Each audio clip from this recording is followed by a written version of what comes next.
it is time again to try this hardest challenge. What is it, you may ask? The One Life Challenge. Permadeath, hardcore, there's many different names for it. Basically, if I die before completing the whole entire run, the run is over. So, what is considered a whole entire run? In Borderlands 2, we have to beat the main story for normal mode, true Vault Hunter mode, ultimate Vault Hunter mode, climb all the overpowered levels, and then finally, beat all the content in the game on the maximum difficulty, Overpower 10. As you can see in the background, we are playing Salvador, and the last attempt we played 0, so I figured, we'd switch it up. Anyways, I'm gonna keep it simple. Here's the rules. No major glitches. If you are presented with danger, no save quitting, no getting out of danger for free. So I can't be like falling off the cliff and then save quitting to prevent the death, or even save quitting while in fight for your life. Like, you have to be safe before you save quit. With that out of the way, let's go ahead and jump into the video. Right off the bat, we do disable our bar because that does give you bonuses the more you play the game. That is another rule I should have mentioned in the intro, but we're doing this commentary on the fly. We're gonna have some fun. Everyone has an even playing ground for the challenge by disabling bar, so that's why we do it. After Claptrap gets his eye taken by Knuckle Dragger, we immediately head to Destruct Peak, and by simply doing the intro mission there, we can open a door and get level 3.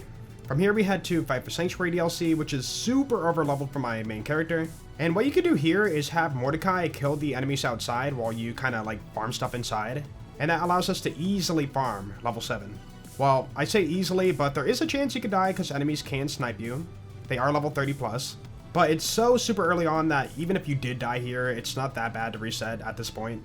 I would say the risk is worth it, in my opinion. Also, for some reason in this map, the vendors are scaled to a low level, so I can get a nice level 7 sniper, and that's exactly what I do. Also, in the last video we did for One Life 0, you guys did ask for some more live reactions, so I will definitely add a few more of those in this video. Like this. Oop.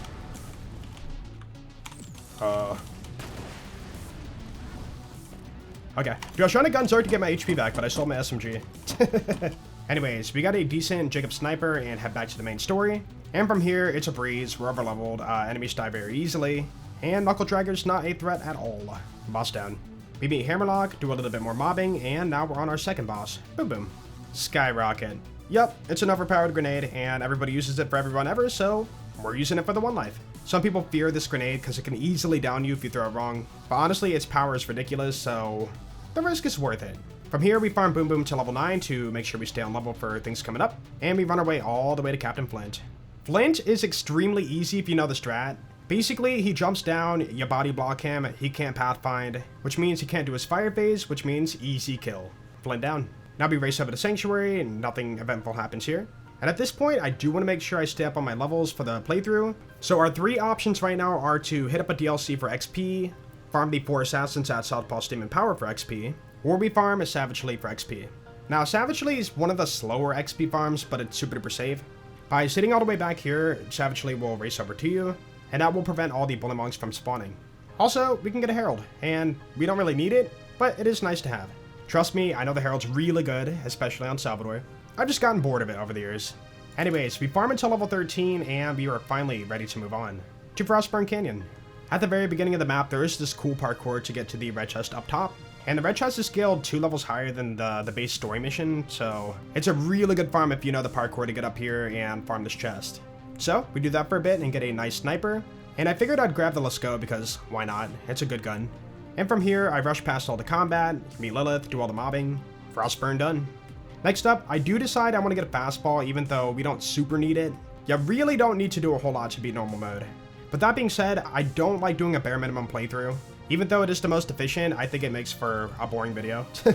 So that is one reason why in my videos you see me excessively farm like things even though I don't need to. Just to, spice it up. Anyways, we get a fastball, shock, average roll, not bad. And then we do the target dummy mission to get a slag pistol. By not completing the final quest, we can keep it. This is our horrible option for early game slag. But hey, it works and I'll take it. At the dust, we do find a surprised chubby spider ant who drops nothing. Good XP, I guess. And then the cars are pretty easy, just spray them down, grab their part, and that's the dust. And then we make our way to Bad Mall. Now, this is the reason why we grab the slag pistol. Either you can one-shot him with a fire fastball for an easy one-shot kill, or you can slag him and hit him with any other fastball and also get a one-shot kill. Our fastball was shock, so we want the slag pistol. From here, we farm Bad Mall until level 18, and it was time to head off for some upgrades. So, we head over to Wham Bam Island and farm another red chest. Now, there are 2 different paths I take here on Salvador when it comes to One Life. Either we get some decent guns and stay into the right skill tree for survivability, or if the game's feeling generous and gives us a really nice Jacob shotgun, we can start the deputy build. Now, during farming, I did find a +2 money shot class mod, so I knew if I found a shotgun, we could start the deputy build. But we didn't get a shotgun, so I just used a couple of loadout pistols we found, and that was good enough, so we stayed in the right tree for survivability. Now for Bloodshot Stronghold, check this out. Oh, let me put on the fastball. Oh, dude, no way I hit that. Dude, he should have died. He was like 1 HP. That was a sick freaking ricochet. Can somebody clip that? Dang, man, that would have been so satisfying if it one-shotted him. Oh well. Bad Mike dies, and we continue to save Roland. At Bloodshot Ramparts, we take down Warden and save Roland. Super easy fight, not too bad. And now we are off to meet Tina. There she is. Goodbye. This whole map's just cardio, just running back and forth, picking up things. The real challenge is Wilhelm. Oh, I take it back. Boss down. At this point, Sanctuary flies away, and we have to get back. We run through the fridge, we run through the Highlands, and we fight the Gluttonous Thresher. Yeah, he just kinda died. Mini boss down. Right after, I get to do something I can't say I get to do too often. A brand new skip in 2026 for Borderlands 2. 14 years after the game came out. Now, I don't know who found this, I just saw somebody do it, and they said they didn't find it, they just saw another person do it, so we don't know who found it. But hey, if you're out there and you found this, let me know if it was you. I need to know the origins for this simple skip. So, once you leave the Gluttonous Thresher area, you can take a hard left and kind of parkour to Wildlife Preserve. By doing this, you can hit the fast travel and unlock it early. And then, if you simply save quit and jump back in the game, the game's like, hey, you shouldn't be at Wildlife yet, you can't spawn here. So it spawns you at the Hyperion Bridge and proceeds the mission forward, and then we can proceed over to Overlook. Yeah, really cool skip, and I'm going to be doing that for every future playthrough. For Overlook, there is a skip where you can save quit the beacon over and over and have it like kick the mission forward. But apparently that strat is looked down upon in One Life because you're skipping challenge. It totally makes sense, so we stay up on the roof, throw down skyrockets, and the loaders just die. Overlook done. We get back to Sanctuary, and at this point, we need to prep a little bit for the future of the One Life. So, we pick up the Good Bad Mordecai mission and get ourselves an XP relic. The Moxie's Endowment relic is really nice for cutting down some farming, but at the same time, we have access to another XP farm for later on, which is Mobley and Gettle. We're not farming them just yet, but they do scale up later in the main story, and they are a super quick, super easy XP farm. From here, we go back to Sanctuary and pick up the Safe and Sound side mission. Now, we want to make sure we get a low-level legendary Fabled Tortoise Shield for the run, and the reason for that is because we can use it for massive speed later on, and I'll explain that later on. Anyways, the blue boss is super easy. If you don't know, any Crystallis type enemy takes crit no matter what you do, so we can hold a couple of crit weapons like 2 Jacob snipers, and that will transfer all the crit damage into our grenade, which will one-shot blue. And I gotta get it out of the way now, I know people are gonna comment about it. I thought for One Life you couldn't glitch. Salvador's a big glitch. What are you doing, bro? Salvador has a lot of like leniency when it comes to the rule set. Offhanding's allowed, crit damage transfer allowed, you know, grog swap healing allowed, like all this stuff is allowed for Salvador. He may sound like a big joke when it comes to the One Life challenge because Salvador is super easy, but I can assure you that he's not as easy as you think. This is my 6th attempt at One Life on Salvador, and guess how all of my other Salvadors died for One Life? Because you gun circ for the big damage, that means that you're hip firing both guns, which means you have to be up in the enemy's face for combat, which means you're always in the imminent danger, which means it's pretty easy to fall in a fight for your life and die if you make one wrong move. He's super strong, but you play in very dangerous scenarios. Anyways, proceeding on here, I do farm a Heartbreaker and get a, you know, decent one. And from here, we head back to blue and keep farming for the Fabled Tortoise. Cool, we have that for later. Now, it was time for Salvador to be Salvador. We're gonna start the early game at Deputy build. So, we pick up the Clan Wars mission and get through that all the way up until we get the Triquetra. And the Triquetra is a very nice Jacob shotgun that is farmable from the mission. Also, when I say farmable, I'm talking about like read-only farming, you know, dashboard farming, whatever you want to call it. Normally, these missions can only be done once, but it's pretty normalized in the Borderlands franchise that if you don't get the role you want from your mission reward, use any methods necessary to farm it again. And that's what we do. On the second run, we get a very nice roll, and we can start the Deputy build. Okay, so what is Deputy build? You keep talking about it. Deputy build is a very fast, very easy build to build for Salvador, and you do really good damage with it. Basically, it all revolves around a skill called a Money Shot. Money Shot makes it to where your final shot on your gun will do massive damage, but you're supposed to have a pretty decently high mag size to get a full Money Shot bonus, and Jacob shotguns have a very small mag. Not the best damage bonus then, right? Well, fortunately, when you're gun zerking, the game looks at the money shot bonus from your right handgun. So that means that if we have at least 12 in our mag in the right hand, our left gun, you know, the Jacob shotgun, gets a full money shot bonus. Pretty busted. Oh yeah, fun fact, for money shot, the card says you need at least 10 in the mag for a full money shot bonus. That's a lie, the minimum is 12. From here, we farm Jumbo Hodunk for a Slaga, so that's going to be nice for some early game slag. After that, we farm McSafford for a Maggie and also level 23. So because I'm gear checking every single kill, I need to be safe before I save quit. That means I'm just going to get a kill, run to the cars, and drive away. Once I'm far enough away and safe, we go for a save quit. It should be mentioned too that save quitting after being safe is a very loose term. As long as you're visibly safe out of combat, not being pummeled by bullets, the community agrees that's good enough for a save quit. Anyways, we get a very nice Maggie and level 23. And it was time to head to Hollowed Hollow. We have a super big farm here. What is it, you may ask? Just farming a vendor for a new shield. Yep, that's it. For the most part, when you jump into a DLC, it will scale to your level. So in a way, we can throw away one of the filler DLCs we don't really need to worry about, and use it as a basic vendor farm. I do pull a decent adaptive shield, and that was good enough. We'll take it. From here, it is time to head to Wildlife Preserve. For Wildlife, it's pretty straightforward. If I'm not gunzerking, I'm spamming a Maggie, and with money shot, very strong. And when I am gunzerking, I'm doing deputy build, so therefore my Triquetra is doing pretty stupid damage. Also, I do one loot midget run because why not, and sure enough, they didn't drop anything. And then we make our way all the way to Bloodwing. With our newfound damage, yeah, there's not a whole lot to say there. Boss down. Now, right now our damage is really good, but our survivability isn't too hot. Luckily, after Wildlife, you can get the Ruby Pistol, and that's exactly what we did. We tracked down the caravan, got a bunch of booze, and turned in the mission to Moxie for the Ruby. I got so lucky. Look at this roll. Match and grip, slag, bladed. Ooh, Zero would be jealous. The main thing though was getting 12 in the mag for a full money shot bonus, like we mentioned before. And sure enough, with the parts that we have here, we have a 12 mag perfectly. Beautiful. We had the 1,000 cuts and do a bit of mobbing, not too bad of a map. We meet break, destroy a few beacons, and that's the map. Easy peasy.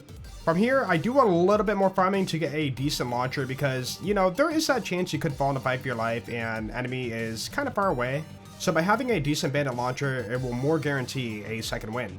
Hopefully, I won't need it. Alright, right now our reload speed is not the best, and we happen to unlock the Lynchwood quest after meeting Brick, so perfect timing to get the deputy badge. I will say, even in normal mode, this is one of the more rough maps. I would argue more difficult than Sawtooth Cauldron. Enemies are everywhere, bullets are everywhere, damage over time is everywhere. You gotta be careful.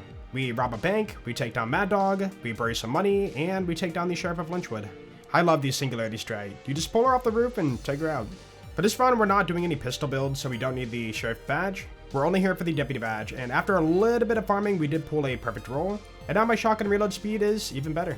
It's now time to head over to Opportunity and get the voice modulator for Bunker. With our newfound Deputy badge, our reload speed's better, so that's an increase to DPS. But not only that, but also spam more bullets out to heal more often. Hey, we can have all the damage in the world, but if our survivability sucks, that's not good for the one life challenge. We get the voice modulator, and it was now time to head to the bunker. Just kidding, we're level 25 now, so we're gonna hit up Scarlet DLC for some good items. Oh yeah, check out this Snowbeard kill. I didn't set myself up for this guy. Hey, we're fine. Ooh. Alright. I don't know why I forgot about Snowbeard. So one thing I do a lot while live streaming these runs is read chat, and sometimes you get so locked into reading chat that you forget to focus on the game. I kind of forgot that Snowbeard spawned at the very end. That won't happen again. We meet Shade and talk to Lionel, who's definitely not dead of thirst. Make our way to Captain Scarlet, and now we have access to the Grendel mission. Luckily, Grendel's a super fast, super easy kill, and his mission will give us access to a very good blue class mod farm. You might think, oh, you're going to be going for more damage with the plus money shot class mod, right? No. So right now, one of our big weaknesses for our build is our gunsec duration. We only have a few skill points, so we can't spec both damage and duration. So right now I'm focusing on damage, and then duration's kind of secondary. So we are farming for the Berserker class mod to increase our duration. We cannot increase our duration just yet, but it will be for later on. At this point, I need to push through the DLC a little bit further. And the reason for that is because I need to scale up the mission for future farm. We'll get to that in a second here. So we take down Big Sleeping Sandman and then raid the Hyperion Caravan. And we do not turn in that story mission to Captain Scarlet. We're going to scale the DLC a little bit higher than we are right now. Not too long ago, we did unlock Moblin Ghetto Farm, and that's exactly where we're headed right now. In normal mode, the dust does scale a few times during the main story, so even though Mobile and Ghetto were level like, what, 15 or something earlier, since we're on the bunker segment of the main story, they have been scaled up to 25. And that makes this a very good dual boss kill for a lot of XP. They fight each other, so all I gotta do is sit back, wait for them to attack each other, throw a skyrocket while wearing the XP relic, and profit. We do get a Lyuda, which is really cool, but we don't actually need it for Salvador. We're only here for the XP and hitting level 27. Why level 27, you might ask? Well, we are about to turn in the Scarlet DLC mission to scale up that DLC to level 27 now. That is why we held off on turning in the story mission for Scarlet DLC. And now the DLC scales to 27, which means I can get a level 27 Orphan Maker. Before, it was locked to level 25 since I entered the DLC at that level, but now we scaled it to level 27. More damage on it, right? Also, I'm not going to talk about scaling every mission I do in this playthrough. We do it a lot, and it's a very, complex thing to talk about for a video. But yeah, many times I farm XP to scale things up. For the Orphan Maker farm, you could do a really cool skip here where you, park near the awning, and then it will, pop you up to the roof. And that allows you to cut a corner and get to the farm turn in faster. Unfortunately, the way that the Orphan Maker works means that we have to make it shoot twice before reloading. Because if you don't have the parts to do that, then you don't get a money shot bonus at all on the shotgun. That means for Salvador and Deputy build, the only 2 grips we can take out of the 5 are Bandit and Jacobs. This farm gets worse though. I need a vertical grip on my shotgun too, also known as Rustler's Prefix. That prefix on the Orphan Maker doubles your damage because you're doubling your projectile count. Now, we're not going to talk about parts too much for this video, but getting a Jacob's grip, the perfect grip for the Orphan Maker, and getting Rustler's Prefix is a 1 in 135 chance. This farm can be truly endless. You might think, why not go farm a different shotgun?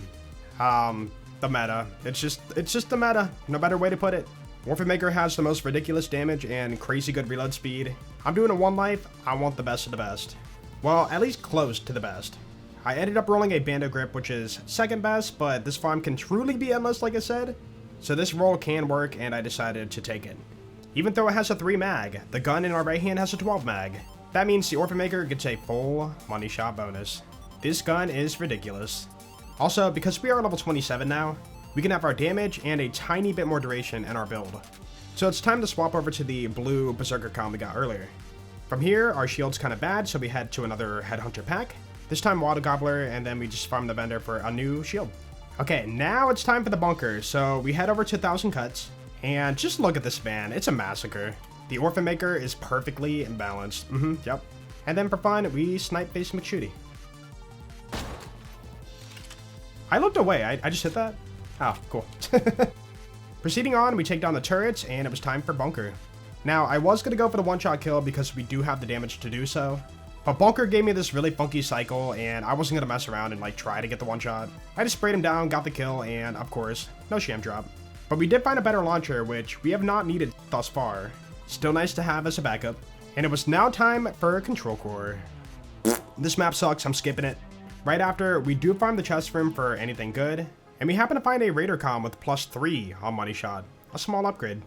From here, we head to Iridium Blight, and I get the skip. Check this out. Okay, right there.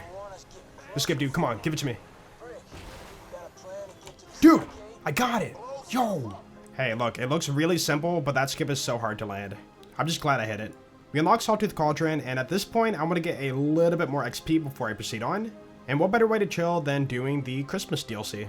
Tender Snowflake is a very easy farm, he has a giant crit spot, and he gives a healthy amount of XP.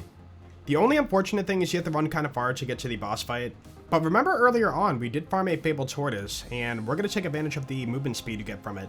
The shield has to be depleted, so what you can do is shoot the Orphan Maker to take self-damage. And as you keep shooting it, you can keep your shield down for the movement speed bonus. Oh, I should have mentioned that earlier. The Orphan Maker in your right hand will do self-damage like it's intended to do. But on Salvador, you have no self-damage when it's in your left hand. Yep, just Salvador things. On run 7, I do find a very nice purple turtle shield from the chest, and I farm a little bit more until we hit level 30. It is now time for Sawtooth Cauldron. This map is always stressful. It feels like no matter how aggressive or safe you play, you always just get hit. And by Boombringer, I have one of my first 5 free lives. Luckily, there's an enemy rat right there, and the second one couldn't be any more free. We take down Mortar, shoot the buzzards, steal the crates, Sawtooth done. Over at the Boneyard, nothing exciting really happens here, so I'm gonna skip over it. It's just a bunch of running back and forth. So we make our way over to the Badlands. Right away, we are going for the Lady Fist. 800% crit damage, which is transferable to your Orphan Maker. Why would you not? We pick up the Uncle Teddy mission, complete that, and it's time to farm. On Salvador, this is not really a weapon that you need to farm like good parts on, but my brain really wanted good parts on it, so we farmed it for a little bit. And on run 3, we got a good roll. It's now time to farm Saturn, and Saturn on Salvador is extremely easy, not scary whatsoever. Basically, you run up to the bus stop, stand under it, Saturn jumps down, and then you just spray him away. We got big damage, and Saturn's not a threat. Also, on run 7, we got an Invader, and on run 9, we actually got a Hive. Would love to use it, but a little bit too risky in case the projectiles come back and kill me. After the farming, we clear the map, go back to Sanctuary, blah blah blah, we're now at Iridium Blights and doing a little bit of mobbing. For Heroes Pass, I did take it a little bit more carefully because one of my previous Salvadors for One Life did die in this location. I wanted to make sure I take out the RPG loader first. We make it to the Vault of the Warrior, and it's now time for Jack. Yeah, we just one-shot him. As for the Warrior, I did try to go for the one-shot, and I failed it. But either way, easy boss, and that is normal mode done. Well, not quite. We have to do a little bit more farming, and then we can start TVHM. Okay, so check this out. As far as I know, Salvador is the only person who can do this. I did a bunch of testing and practice, and at least a level 27 Orphan Maker, Rustless Orphan Maker, and 7 out of 5 points on Money Shot will actually one-shot the Warrior.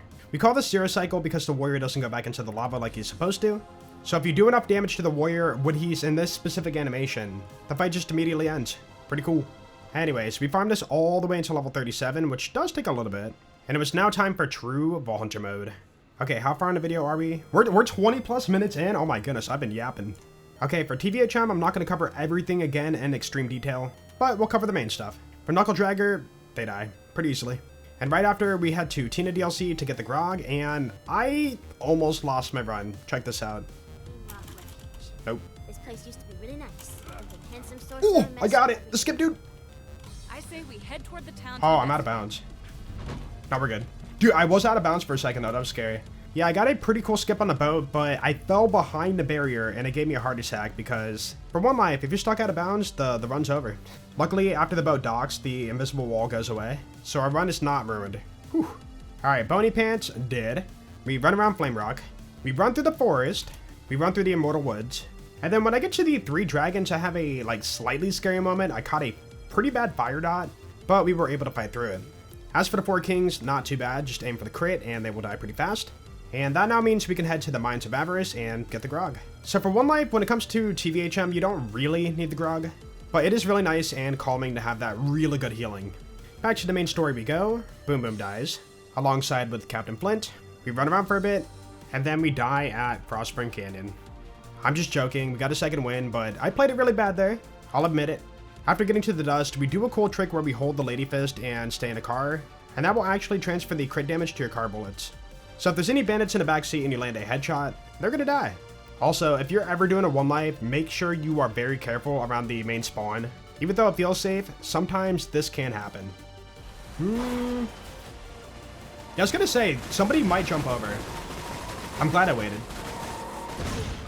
We fight Bad Maul and he dies. And at this point, we do need the farm XP again, so we farm Bad Maul until level 41.3. You might be thinking, why 41.3? That is so random. I did a bunch of testing, and this is like the perfect level for me in order to not fall under leveled by the time we get to our next XP farm. Trust me, bro. After farming Bad Maul, we head to the Wedding DLC Headhunter pack and farm the vendor for a new shield. Even though we have the Grog Nozzle, I still want to make sure I am staying tanky and topped off. After that, we head to Scarlet DLC and start pushing towards unlocking some of the major farms in this DLC. And yes, this time I was ready for No Beard. Now, I want to point out that I'm not getting the Orphan Maker just yet. I'm just getting to the point in which I can grab it for later on, which is right before turning in the story mission to Shade. Back to the main story, we rush through Bloodshot, and we rush through the ramparts to save Roland, meet Tina, and then of course, we kill Wilhelm. I tried to get the one-shot kill, but at this point, the Orphan Maker is now 14 levels under. That should just show you how dumb this build is. Oh, and I get a Logan's gun too. Pretty cool. Running, Gluttonous Thresher. Mobbing, Clan Wars. Yes, it is time to get a new shotgun because the Orphan Maker is really dropping off. And when I say dropping off, you know, it's getting harder to get a one-shot kill. It's more like 2-shot kills now. So just like normal mode, we're going to go grab another Triquetra. I want to make sure that we save our Orphan Maker for TVHM until much later. We got a Triquetra, and bro, look at this roll. We got a Rustler's T-Door Grip. Perfect roll. You might be thinking, wait, T-Door Grip? Why not Matching Grip? You always talk about Matching Grip being like so good. Well, with our current build, we are now spec'd into fill to the brim, and that skill gives us even more mag size. Because of that, if you have a matching grip, it will take 3 shots to get down to money shot, instead of the way better option of 2 shots. Basically, it takes a little bit longer, which means you lose DPS. So, in this rare instance, T2 grip is a little bit better because it will lower your mag. Now, we're not doing Clan Wars just for the Triquetra, we're also doing it for an XP farm, and that is going to be our good buddy, Mick Safford. Alright, we gotta have a talk. Remember earlier in the 1 life challenge, I said you have to be safe before you save quit? You'll notice during this farming, I kill Mick Safford and immediately save quit as soon as he dies on the first few frames. I won't lie, this is a very bent into our advantage, gray areas in the rule set. You're technically safe for less than a second right after Mick Safford dies, so the community has collectively agreed that this is fine for the 1 life challenge. Every 1 life runner does this strat pretty much, and the logic is you're technically safe for a tiny bit of time. But I think the real unspoken reason is that excessive XP farming sucks in Borderlands 2. So they cut some slack for this specific farm. Again, everybody does a farm like this, so don't single me out. But it should be noted that I do pause before the save quit and do a check to make sure I get the 1-shot kill.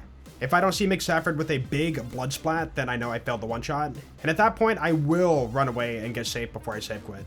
Anyways, we farmed this all the way up until level 46, a lot of farming. And then we head to Hollowed Hollow to farm for another shield. Right after that, we head to Wildlife Preserve, and we are super overleveled.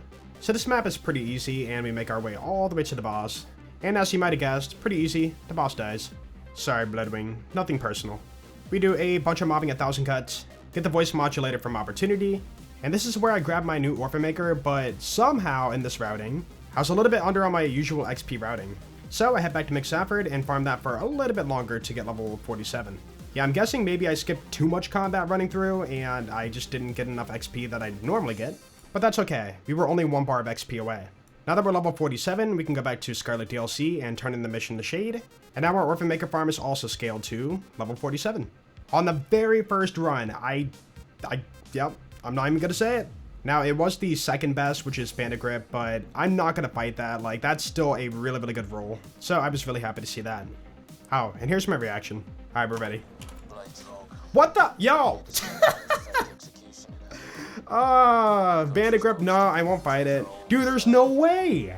It is now time to head to Bunker, and now that my Orphan Maker's back on level, it is quite a breeze. Unfortunately, we get to Bunker, and he does that weird cycle again, like he did in normal mode. So I couldn't go for the cool 1-shot kill, but that's fine. And of course, no sham. I don't know what it is, but when I play Salvador, I never get story shams from Bunker. Maybe because the sham is the ultimate shield for Sal when it comes to rocket jumping builds, but that's superstition. And now it's time for control core. Sorry, I just had lunch and the tacos were amazing. Lettuce and cheese, in case you're wondering. I do farm the chest for him for a little bit and find a better shield, so that's quite nice. And then it was time for Sawtooth Cauldron, that scary map again. Somehow, it was even easier than normal mode. I guess we have more of a build and more skill points. In fact, it might have been one of the best Sawtooth Cauldrons I've ever had. Boneyards, nothing happens. Badlands, we do take down Saturn because, he's kind of a threat, so why not get rid of him? Saturn's definitely a lot healthier than normal, so it does take a little bit longer to take him down. And somehow, the luck continues. I get another dedicated drop from Saturn. Wasn't even farming, it was on the story push. Pretty cool to see. And really, at this point, it's pretty much a story push. Nothing's really gonna happen. Except for this. Check this out. It's okay, buddy. I'm not gonna hurt you. Bro got stuck out of bounds. Oh, okay. I've never seen a skag get stuck behind a door like that in my almost 10,000 hours on this game. At the Heroes Pass door, here's a good example of even if you have the grog and this crazy healing, you can still take way too much damage and fall in the fight for your life. You gotta be careful. Heroes Pass goes very smooth, and in fact, I even do the grenade jump over the lava. Not that bad. And I do my 100 chest farm at the very end, just for fun. I didn't need to do it, but I did find a Legendary Hunter on run 13, and a better Bandit Launcher on run 98. Not the craziest stuff, but if you have patience, the farming can pay off. Just like in normal mode, I do get the 1-shot again on Jack, and we take down Warrior on the first cycle. And that is TVHM done. Well, almost. I do decide to read-only farm the Moonshot to get a better adaptive shield, but then I found this Longbow Zero View Singularity, and I said, you know what? I'm gonna take that as my 1 farm here, and we can pass on the shield. That's a really good grenade. Oh, and in case you're wondering, we got a Flacker from the dedicated drop. Fun weapon. At this point, since the main story's done, the whole entire TVHM scales to level 50. So we head back to Scarlet DLC, pick up the Grendel quest, and we're gonna farm for a very nice blue class mod. So at level 50, you get access to +6 points on a skill for a blue class mod. So that does mean it's the perfect time to get +6 on money shot for a total of 11 out of 5 on money shot. Over 1,000% damage on your final shot. Also, the card's wrong. It says 880. That's not true. Now, this farm does take a little bit because I needed a specific role. Not only am I farming +6 money shot and +5 on insight, but I'm also farming a high shield capacity reduction. If you've been paying attention thus far or have played this game long enough, you might be able to connect what I'm trying to do with this class mod and also a specific shield. But we'll talk about that when it's relevant. Anyways, I was a little bit under XP again. I should have been level 50 at this point. So I go to the Badlands and kill a couple of skags and get level 50. Which means we can now put on that beautiful Auspicious Raider we just farmed. Also, here's my build so far. Looking pretty good. And now it is time for Ultimate Vault Hunter mode. Unfortunately, we do lose access to the Grog Nozzle. The one from before was a mission item from True Vault Hunter mode, so we have to go get it again. This time, I stay in the boat. Not gonna risk it. Bony Pants goes well. We run around and get to the 3 dragons. This time, I am taking it a little bit more carefully. That fire damage over time we had here in TVHM kind of gave me a small scare. So I bait over some halfling skeletons, and they're going to be used for distractions for the dragons. And also, if I really need it, I can use them for a second win too. Luckily, they weren't needed, and I took down the dragons pretty easily. For the 4 kings, super easy on Sal. And now we got our grog back. Ooh, I miss you. Now it was time to head to Fight for Sanctuary DLC. This DLC gives us access to a really good Jacob's Shotgun farm, and that is the Grape Farm over in the Doll Abandoned map. We're not farming it just yet, we're just unlocking it for later on. Now we head to Scarlet DLC once again and get the Orphan Maker farm prepped up. And Shade gives me an upgraded adaptive shield. What a bro. Thanks, man. It should be mentioned in early UVHM, a lot of time is spent unlocking farms. And then once you have those farms unlocked, you're more prepared for things coming up. Alright, back to the main story. Boom boom. Easy. Captain Flint. Also easy. Bad Maw. More like Dead Maw. And then I do want to highlight one section in Bloodshot Stronghold. Check this. Maybe not.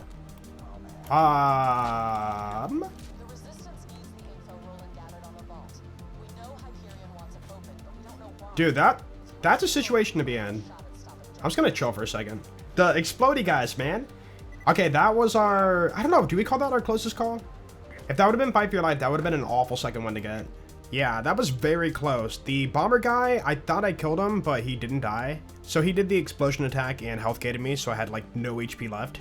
From there was an enemy high above my head, and if he would have shot me and ran behind cover or something, that most likely would have been the end of the run. Getting a second win from an enemy that far away is very unlikely with the Orphan Maker. So I'm super glad that enemy up top was in a reload animation. Whew, the stars aligned. Warden dies, Wilhelm dies, Gluttonous Thresher dies, Clan Wars dies. Oh wait, Clan Wars isn't a boss. Yeah, we're just doing this mission to unlock the Triquetcher farm for later on. If you haven't caught the gist of it, a Salvador playthrough is farming shotguns a lot. Now that the Triquetcher is ready to be picked up for later on, we just do a story push. I'll keep it simple. UVHM, nothing really happened. It was a pretty straightforward run. I do one Loot Midget run and happen to pull a Varuk, so that was kind of cool. But yeah, Bloodwing dies, Bunker dies, and still doesn't give me a good cycle, but you know, better than the last couple we had. And we got a sham. Sorry, we got shammed. We got nothing. And for the 3rd time, it was time for Control Core. What, you thought there was going to be some funny transition? Okay, Killer 6's YouTube password is, we arrive at Sawtooth Cauldron, and I find a surprise Loot Midget, and I didn't expect this, but he dropped me a matching grip, Herald. The game's just taunting me because I'm not doing pistols for this run. But still, that is a quality item. Oh yeah, I forgot about this moment. Look at this. Okay, I think we're good. I'm gonna kill this guy too. No, get me out of here. We're fine. Dude, that bubble had me concerned for a second. I won't lie. Okay, get me out. Wasn't that close, but, you know, unexpected. We approach Saturn, and man, he is freaking healthy. It's unfortunate you can't slag him. He has no crit spot, and he's just a wall of health. But it goes smoothly, and no issues at all there. We make it to the Vault of the Warrior, and for the Jack fight, I didn't get the one-shot this time. Bro is pretty small and slender, and does move a lot, but we do get the kill.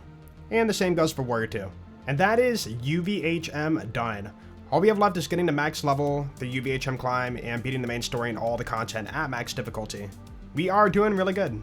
So first on the list, we're going to get a new XP relic because we have a lot of levels to grind for. So we speedrun the Good Bad Mordecai side mission and get a decent XP relic, not too bad. As long as we get around 8%, I'm happy. From here, I do one of the most free but slowest XP farms. I don't recommend this. It was just because I wanted to do something different for the run. And that is using a longbow singularity to pull Bad Maul off the cliff. We are about to climb 10 levels using a low-leveled grenade. It's a really cool strat, but it's not fast at all. Like I mentioned at the beginning of the video, I like doing things differently just to spice it up. More exciting video. So I won't bore you with the 3 hours of this nonsense. It was so slow. Now you might be wondering, why level 64? We're going to be farming tubbies for a legendary Gunzerker class mod. And your lowest level you want to be for your best chance at Gen 2 class mods, you know, the legendary Gunzerker, is minimum level 64. If you're any lower, your chances go down, and in fact, if you're 60 or lower, they can't even drop at all. But before we get to that, we do need to upgrade our shotgun because it's now very, very underleveled. And earlier, we set up the Triquetra farm. We can simply pick up the mission, kill Bagman with a couple of skyrockets, which doesn't go the smoothest, but we get them. And we get our TDO gripped roll in 6 runs. Not bad. Now, where do I want to farm tubbies? Well, pushing through 5 for Sanctuary DLC will give us our best tubby farm, but I didn't want to push through that just yet and take any risk. Instead, we go to Hollowed Hollow and do a very okay tubby farm. This one is one of the more forgettable ones, but in Hollowed Hollow, you can just skip all the mission and just grenade jump up the rock here. And then from here, run up the path and get a double elemental spider ant at the very end. Now, what's so important about elemental spider ants? Well, they have the best chance in the game to swap out to be a tubby variant. And by best chance, I mean a 1 in 31 chance. So we have 2 chances at a 1 in 31 chance each and every run. Might not sound that crazy, but it's pretty good in terms of all the other tubby farms in the game. Again, the 5 for Sanctuary farm one's way better, but I'm taking a safer path. Also, we farmed this for 3 hours before we got it, so I was pretty defeated. We rolled all sorts of other character comms, but it took forever to find mine. I was relieved. Dude! Guys, we have a chance, we have a chance, we have a chance. 3, 2, 1. Yes! Thank you! Guys, we're free! By the way, we want the Legendary Gunzerker not just for the longer Gunzerk duration time, but it's also the only class mod in the game that boosts all-in the reflexes for reload speed. Reload speed is priceless when it comes to deputy build. More shots means more healing, which means I don't die. And at least for mobbing, our damage is going to be plenty. Alright, it's time for the thing we have to do for every playthrough ever. We gotta farm to max levels, so make Safford. We do the exact same thing we did in TVHM, so spawn in, shotgun to the face, save quit. We do this all the way till level 72, and at this point, I don't want to push the Triquetra too much harder. It is time to get a new shotgun. Earlier, we set up the Grave Farm in 5 for Sanctuary DLC, so that's where we're headed. This grave site in the back of the map, if you shoot it, will always give you a Jacob's weapon. So on run 26, we pull a matching grip quad. Pretty good. Back to McSafford we go. We farm all the way up until level 80, and we are now max level. For Salvador, the grind's not too bad. That only took like an hour and a half. Now it's time to prepare for a Digistruct peak. We're going to be climbing the OP levels soon. First off, we do have a bit of farming to do, so we go to a vendor and farm a longbow Tesla. With this, I can toss it out and get constant healing, which is quite nice. So if somehow I'm stuck in a reload, or running away, or Gunzerk runs out, I won't die. Oh, and I also farm an adaptive shield too. Now, back to the Grave Farm. And you might be wondering why I'm not getting my Orphan Maker yet. For the early OP levels, you don't need that much damage, so we just farm the Grave for a shotgun instead. And I pull a matching grip, purple quad on run 25. Oh, it's beautiful. Alright guys, we're ready for DigiPeak. Let's go. For OP0 to OP1, it's not that hard, it's just a bunch of like normal mobbing. The only challenge is the 4 assassins at the very end. Nothing eventful happens, I have my Legendary Gunzerker on, good reload speed, and everything dies in one shot. At the assassins, they do trickle out one by one, so they're pretty easy to survive. And I gotta give a shout out to Fistful of Hurt. That skill is amazing, it's free knockback to stagger the enemy, and it gives you like a full second to aim for a critical hit. There we go, OP0 done. Let's do OP1. For OP1 to 2, we now have these Slag Centurions, which are pretty annoying. They made an enemy type that cannot be slagged, even though they made a game mode that heavily requires you to use slag. Poor game design. Now, we are pushing the same gear, we didn't have to like refarm anything. When it comes to the early OP levels, you don't have to refarm your gear every single level. You can if you want to, but it's not really needed. During this run, you do encounter your first Scorch, and all you gotta do is get behind them, aim for a crit, and get a one-shot kill. Not too difficult. Continue with the same mobbing, and get to your 4 assassins again. This fight was a little more wild, I just kinda spammed a lot, but it worked out, and we got OP2 done. Let's go for OP3 with the same gear. OP3 is more of the same, you fight the one Scorch, and that goes pretty well. And then we fight our first Boneheads. Now, Bonehead, I've never really considered like a boss or even like a mini boss. They feel like a normal loader enemy and there's nothing really special about them. All we have left is the assassins, and for OP3, they do spawn doubles, so there's 2 assassins at once. So I stand behind Oni, knock him back, and get a free crit kill. Circle roof so he can't really hit me. For Wreath, I do throw down some Teslas to stop his axes from hitting me. Fun fact, Teslas can stop projectiles from flying through the air. Nice little trick. And then Watt's a pushover, he has no HP, doesn't do that much damage. And that gives us OP3. From this point forward, we now only go for the Orphan Maker. We set up the farm, so we go to Oasis, pick up the mission, and we farm away.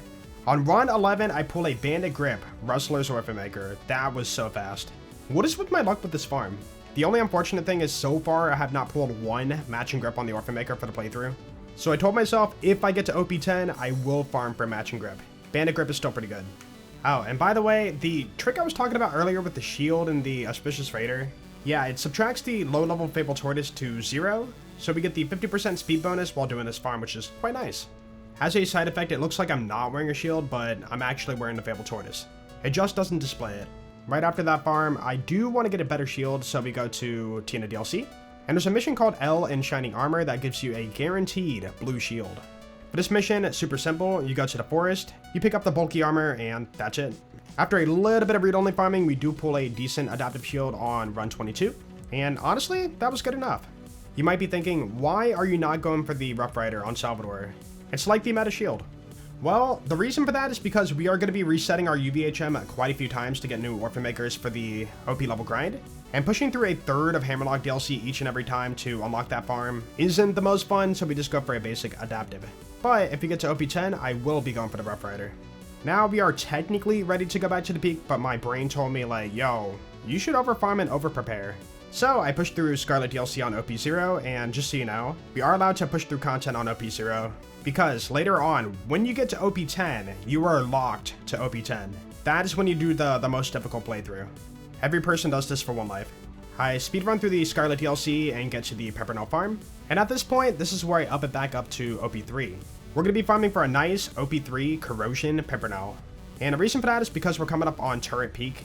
Doing Deputy against turrets is pretty rough, and I'd rather just sit back and take him out from far. I do pull a pretty basic Corrosion on run 11, and I thought that's good enough. We don't really need to overfarm this mission. That means the final thing we need is a B-Shield. I know, B-Shield on Salvador, kind of a meme. But hey, I want to amp up my shots and do even more damage. For the B-Shield farm, we do the same thing I talked about for Wreath. Tesla grenades stop projectiles, so we stop the trees like shock homing attack, and that makes this farm way safer. Oh yeah, we get a B-Shield on the first run, and it has decent parts on it, wow. Next up, I go on a massive detour to get the Corrosion Sandhawk. I didn't need this, I just thought, what if I grab it, cause why not? And I got another first try farm. We are lucky. For this gun, we don't really need flying on it, so I just took it. It was good enough, and it's a nice backup if I need it for anything. From here, I do play a little more safe and actually save quit farm for a matching grip on my Grog. The Grog is a mission item, it gets random parts every time you spawn in. So I save quit until I got a Malawan grip. Boom. Alright, back to the peak. OP3 going for OP4. We are now on what I call a Constructor peak. Luckily, Constructors are some of the easiest enemies. Giant crit spot, they don't move. This OP level is pretty free. Down below, we do get our first double Scourge, and they don't give us any trouble. Easy. We also encounter our first Black Queen, and Black Queen is just like Scourge. Giant crit spot on the back, get behind her, one-shot kill. Multiple boneheads, multiple, not a big deal. That doesn't even make sense, but we're gonna go with it. And we make our way to the Assassins. We do get doubles again, and this time, Roof gave me a little bit of trouble. He just has unpredictable movement sometimes. But my Teslas kept me topped off, and we took him out. OP3, not done. Now the door opens for the other half of the peak. In this area, we do get a few tanks, and they are a little bit risky to do Deputy build on. So I prefer to sit back with the Peppernell and B-Shield and just spray him from afar. It works out. A tiny bit more mobbing later, we now have OP4. Just like that. On to OP5. Keep it going. For OP4 to OP5, we now have turret peak. And this is exactly why I wanted the Pimpernel.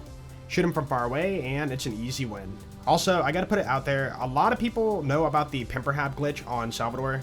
Basically, if a high damage weapon is in your right hand and a Pimpernel is in your left hand, your Pimpernel's damage glitches out and you get a lot more damage. That is why when I'm using the Pimpernel, I'm only holding it in my right hand, not to activate that strange glitch.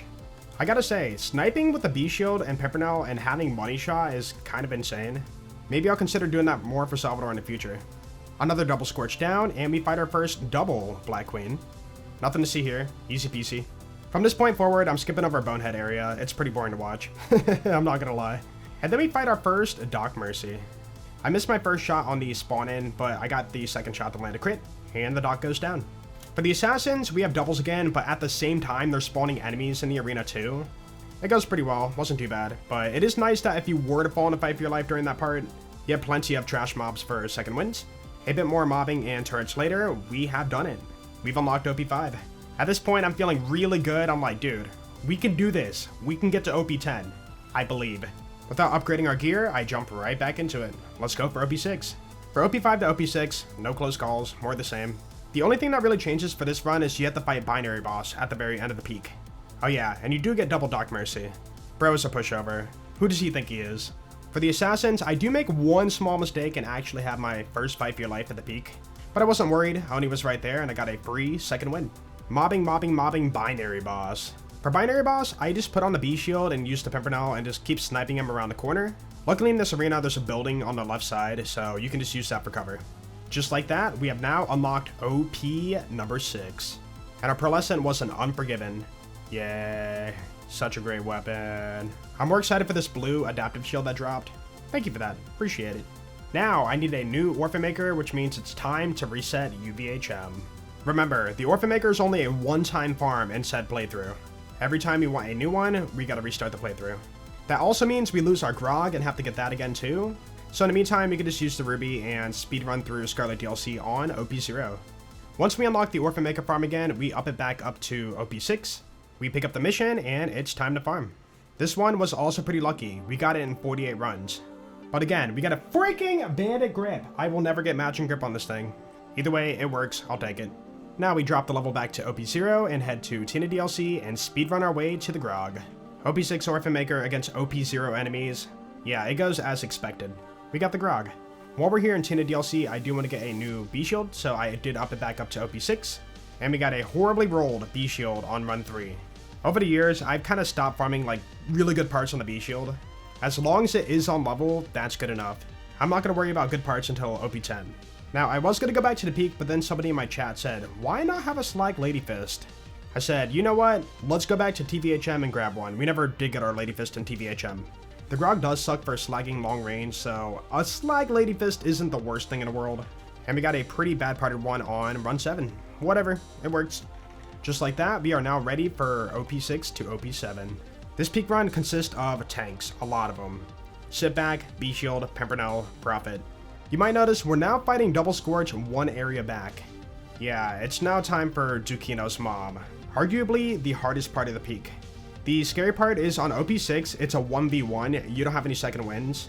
And I'm just gonna play out my live reaction. Okay, now I'm kind of scared. I'm a little bit fearful. Hello? Oh, nice. Wait for this. Okay, we're good. There we go. Patience is the key. Beautiful.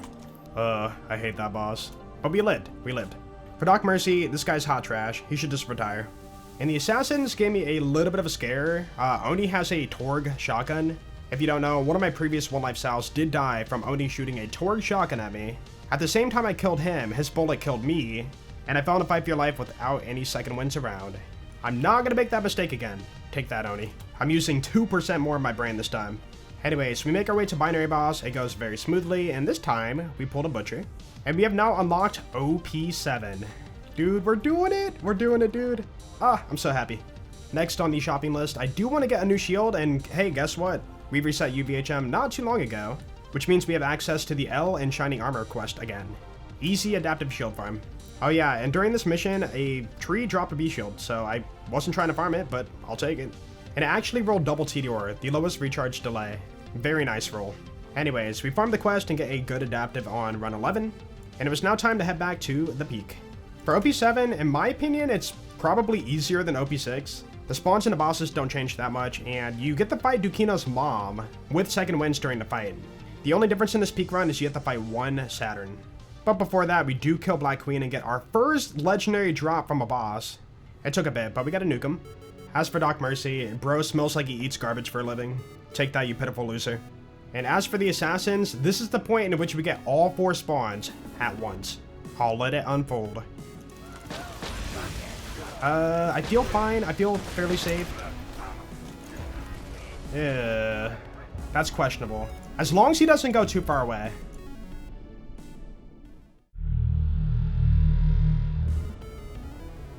Thank you. I was afraid he was going to backpedal so bad there. I'm going to go behind the pipe. Let's not risk it. Thank you. We're good. Yeah, I took way too much damage. I played that pretty bad. But we didn't die, and we got through it. The one life lives on. Now, we fight our first Saturn. It's a very slow kill, but it's very safe. B-Shield, Pimpernel, sit back, pick him off. And if I need ammo, I can buy some from the vendor. Or technically, I can gun Zerk and get my ammo back too. Both work fine. Saturn down. With 0 issues, we make our way to Binary Boss, and he does break my B-Shield a lot during this kill. But then I land a fat crit and wipe him out. Ooh, that's satisfying. And there you have it. We've unlocked OP8. And our Pearlescent is a Stalker. Very cool. I didn't mention it, and I really don't want to go back and recommensate all of it. But back on OP6 when we were going for the Orphan Maker, right after we got it, I did reset UVHM right before going for the Grog. That is why right now we have the Grog, and we're able to go for another Orphan Maker. And that's exactly what we do. Orphan Maker time. For this Orphan Maker, I thought that after all the small scares at the peak, I would finally cave in and only farm for a matching grip on it. But 110 runs later, I was tired of farming. We rolled the Bandit grip again, and I said, you know what? Fine, I'll take it. But again, for OP10, we will go for matching grip. Also, I never really showed my skill tree after hitting level 80, but there you go. For OP8 and beyond, the peak is now a wild card. The spawn patterns can now not be predetermined. We might get turrets in one area or constructors in another, but that's not even the worst part. Dukino's mom is now random. Either we have the nice fight where you have second wins during the fight, or you get unlucky and have a 1v1. No second wins. Guess which one I got? I'll let you watch it for yourself. We have 1v1 Dukino's mom now. That's not good.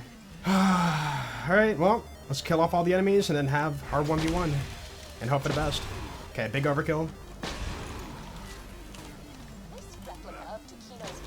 Okay, jump. Good. Shock wall. Dude! If I don't get a roar, we're dead.